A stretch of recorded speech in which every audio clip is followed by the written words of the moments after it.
Good morning my happy ফ্যামিলিতে সবাইকে অনেক স্বাগত আর ভালোবাসা জানিয়ে আমি আরও একটি নতুন ভিডিও শুরু করছি।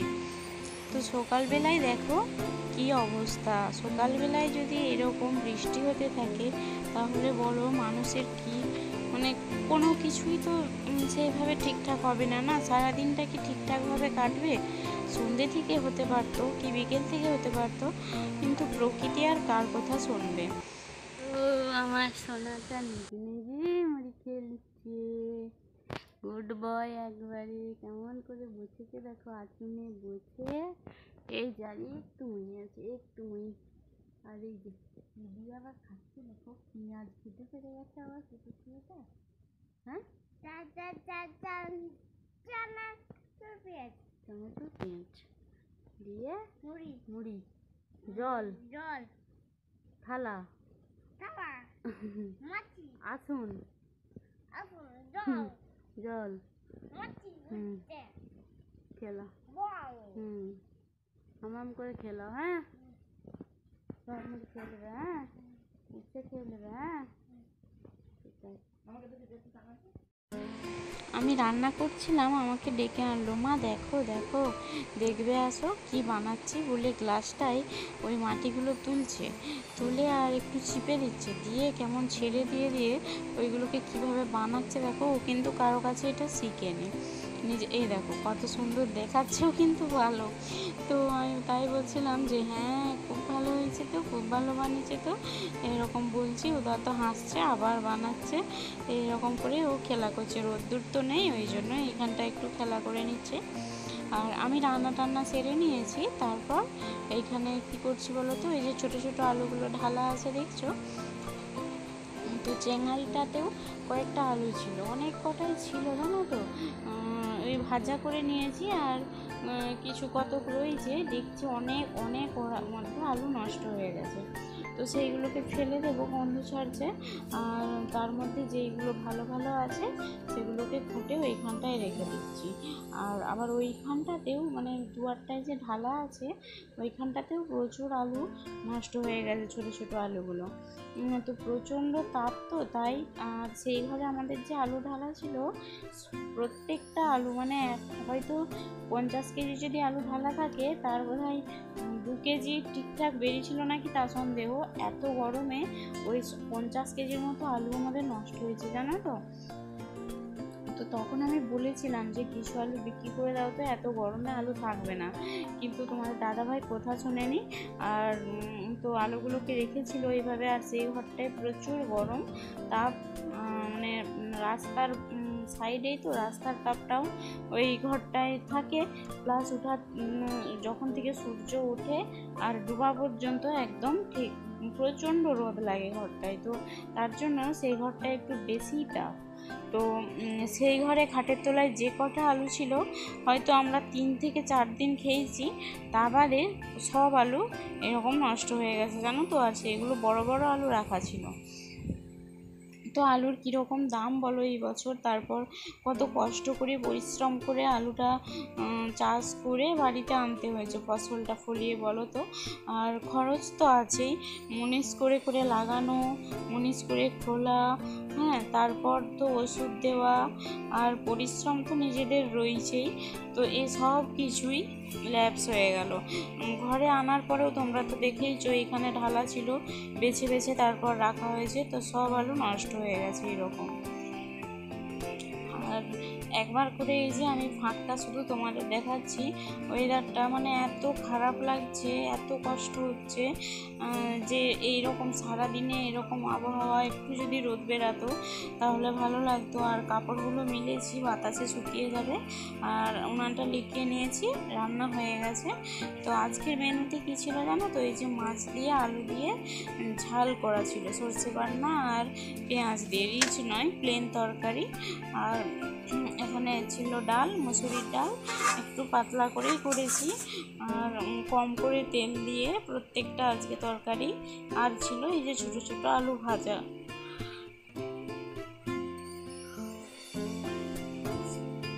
খোসা সমেত ছোটো ছোটো আলু ভাজা।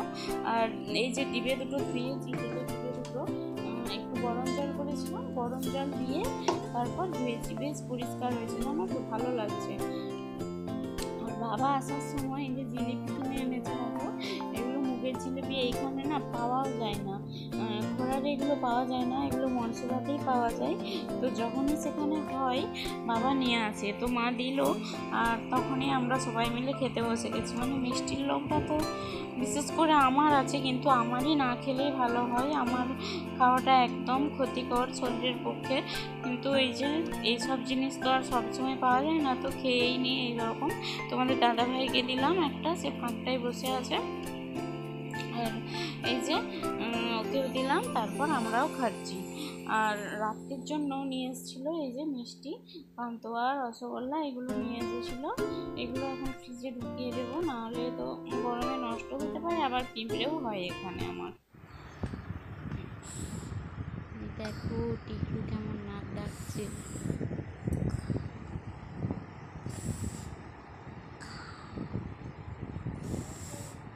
এই তুই ঘুমাসনি, মিটে মিটে দেখছে, দুষ্টু ছেলে। এই দেখ, এই দেখ, এই দেখ, ওর নাক ডাকছে, ফিস ফিস করে আওয়াজ করছে মুখে। ঘুমাতে ঘুমাতে এই যে ঘুমিয়ে গেছে, এই যে এবার চোখটা বন্ধ হয়েছে, দেখি এই যে এবার চোখ বন্ধ হয়েছে, দেখছি, আবার দেখছে। ঘুমাস না, আমি ভাবছি তুই ঘুমিয়ে গেছো দিয়ে নাক ডাকছিস। ঠিক আছে, ভালো, ও ঘুমিয়ে গেলে। বিকেলবেলা করে ঘুম থেকে উঠেই এই যে দেখো দেখো কেমন ঝড় জল, ওরে বাপরে, আর ভালো লাগছে না, মনে হচ্ছে যেমন কেঁদে ফেলবো। মানে কি যে সর্বনাশটা হচ্ছে আমাদের, সেটা তোমাদেরকে বলছি আমি এক্ষুনি, ওই জন্যই আমার এত কষ্ট হচ্ছে। শুধু আমার নয়, বাড়ির সবারই একটু মনটা খারাপ আর চিন্তাও হচ্ছে। আর এরকম বৃষ্টি পড়ছে, তাই তোমাদের দাদাভাই বললো যে হচ্ছে একটু চা করো, চা বলতেই তো সবারই চা একটু নেশায় আছে আমাদের, জানোই তো। এই যে একটু রচা করে নিলাম সবারই জন্যই, রচা করে। আর রচাটাই এখন ভালোও লাগে, জানো তো, দুধ চাটা সহ্যও হয়নি শরীরে, তো বিস্কুট দিয়ে আমরা এখন সবাই মিলেই খাবো।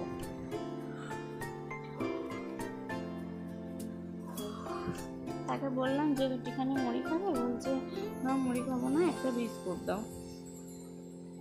তো দেখো এই যে আমাদের আবার লোডশেডিং, কারেন্ট নেই, এই যে অন্ধকার, আর অন্ধকারের মধ্যে ওইখানে গামলায় উঠে বসে আছে। দেখো মানে হাসিও পাচ্ছে কোনো কারণ দেখে, কিছু কিছু কাণ্ড দেখে, আবার মনে যে কষ্টটা সেটা তো রয়েছে মনের ভিতরে। আর ছেলেরা থাকলে, ছোট ছেলেরা থাকলে তো স্থির থাকবে না, ওদের আর কি, ওরা কি আর অত বুঝে যে কখন কোনটা ক্ষতি হচ্ছে, এটা ভালো লাগে না, এগুলো তো বোঝে না, না। আর এই যে ওরা এখানে এভাবে দুষ্টুমি করছে দু ভাই মিলে।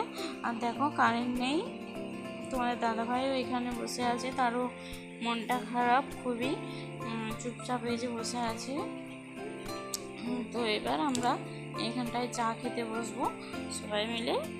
আর কারেন্টটা যাচ্ছে এসছে এরকম করছিল। আর দেখো যে জামাগুলো কিনে এনেছিলাম তার মধ্যে দেখছিলাম যে ঠিকঠাক ফিটিংস হচ্ছে কিনা, তো এমনি সব জামা হয়তো ঢলঢলে হয়েছে, কিন্তু আমার মনে হচ্ছে এরকম থাকুক, ভালোই লাগবে। আর এই যে দেখো বসে আছে, কমেন্ট করবে যদি আমার বড় চ্যানেল হয় যে তোমার বড়টা কেন এরকম কম দাম কই থাকে, হবে সবারই হবারই যখনই কমেন্ট, আর যখনই ক্যামেরা অন থাকলে সেটা হতেই থাকবে, আর সেটা কেউই রদ করতে পারবে না। ভগবান যেটা কষ্টটা দিবে সেটা সহ্য করতে হবে, আর কি করা যাবে। সবসময় তো ভালোটা দেখতে হবেও না, বা ভালোটা পাবার আশা করাও ঠিক নয়। ঠিক আছে চলো তাহলে তো এই যে একবার করে কারেন্টটা এখন এসছে আবার, পরে দেখা তো হচ্ছে। ওই আর এই যাচ্ছে ভয়েসটা আমি যাচ্ছে রাখবো না, এসছে ঠিক আছে? এরকমই আমি হচ্ছিল অন্য voice কারেন্টটা। দেবো, ঠিক আছে? আর ওরা এত Goodbye. ছটফট করছে ছেলে দুটো, ওদের দুজনকে এইখানে বসালাম এটা দিয়ে, আবার কারেন্টটা চলে গেছে। তো ওই যে বড় ছেলেটা তো আগে আঁকতে যেত, এখন বন্ধ করে দিয়েছে, এখন আর যায় না। তো ওকে একটা এমনি সিম্পল গাছ আর ঘর এঁকে দিয়েছে, বলছে তুই রং কর এটাই। ওকে যদি একটু বোস করিয়ে রাখা যায় তাও আর কি। আর সেই দিনে যে রং পেন্সিলটা এনেছিল, এটা এখন নেশা লেগেছে ওর, মানে নতুন নতুন জিনিসের কদর বেশি, তাই না? তো ওই যে রংটা নিয়ে এখন একটু রং টং করছে, এইরকম ওরা দু ভাই করছিল। আর কারেন্টটা একবারে বিতিকিচ্ছির ব্যাপার করছে, সেই রকম জল হয়নি, তাও কারেন্টটাকে কেটে দিয়েছে। আর ওরা দু ভাই এখানে এটা নিয়ে এই যে নড়ছে, তো ভালো। তাও বলছি যে আমি বসে থাক তোরা, তাও ওইভাবেই পড়তে হবে না। আর এই যে আমাদের সেই ল্যাম্পটা জ্বলছে, কারেন্ট না থাকলে যে ল্যাম্পটা জ্বলে সেটাই এখন জ্বলছে। আর চারদিক দেখো ঘুটঘুটে অন্ধকার একদম, ঘরে যেইটুকু আলো জ্বলছে শুধু সেটুকুই। আর এই যে ওদের এখন চলছে কাজ। আর বড় ছেলেও আজকে পড়তে বসেনি, সুযোগ পেয়েছে, ও আজকে ফাঁকি দিয়ে দিল। এই দেখো, আর একটা লিখে দেখাবো? হ্যাঁ দেখাবে। এই যে এই দুটো দাঁড়া করে দিয়েছে, আর এটা দেখে দেখে তুমি করেছো? হ্যাঁ বাহ, খুব আরেকটা সুন্দর। আরেকটা করে দেখো, আরেকটা দাদা আরেকটা আরেকটা করো। আছে। দেখো, ভালো করে করো, আস্তে আস্তে। আস্তে আস্তে খুব সুন্দর করে পড়তে পারে উদাহরণ। একটা বাহ, হ্যাঁ বাহ,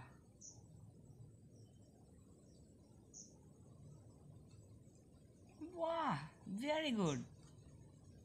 দুটো লাইন।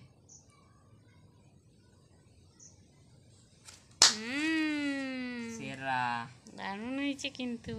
ওকে আঁকার স্কুলে ভর্তি করে দিতে হবে। হ্যাঁ তো, তাহলে ভর্তি করে দেবো আঁকার স্কুলে তো। আঁকবে তো? ঠিক আছে, এবার রং করে দাও। আচ্ছা দাঁড়াও, ট্রি সবুজ সবুজ, রংটা লাও। গাছের রং, গাছের পাতার রং সবুজ। এইখানে করো, আর একটু আস্তে আস্তে করবে। হ্যাঁ, শুধু ভিতরটাই করতে হবে, জানো, ওই দাগের বাইরে না বেরিয়ে যায়, বুঝতে পেরেছো? আস্তে আস্তে করবে। হ্যাঁ, লাও, ভিতর ভিতর রং করে দাও। হ্যাঁ, আস্তে আস্তে আস্তে আস্তে। হ্যাঁ, এই তো। এই তো হচ্ছে, এই তো এই তো। রংটা হলো সরেনি না।